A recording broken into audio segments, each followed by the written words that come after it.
OK, takže čau, my jsme pomáháme youtuberům a dneska tady bude další díl ze série pomoci youtuberům.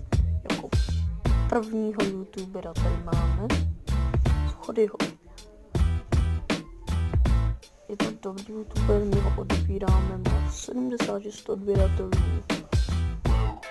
Koukněte se na jeho video, my jsme nepřehráli a kanály.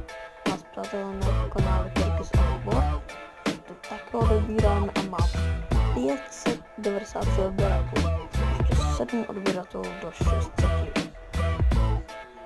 My ji odebíráme. Další youtuber, které odebíráme, je Prankopl, který dělá něco podobného jako my, taky pomáhá youtuberům.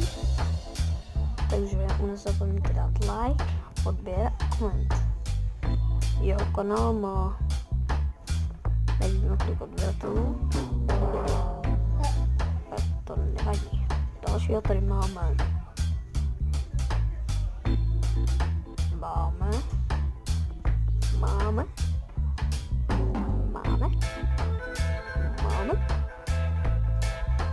Rastika.cz.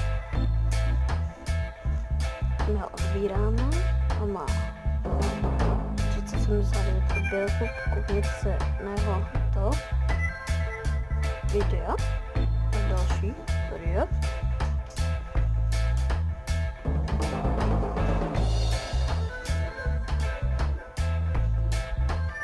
Michal Fader, který má as, který může zviditelnit. Odstranil ho. Tak. Což nevadí a čau. Takže tohle by bylo všechno z tohoto videa a děkuji, že jste se na nás koukali.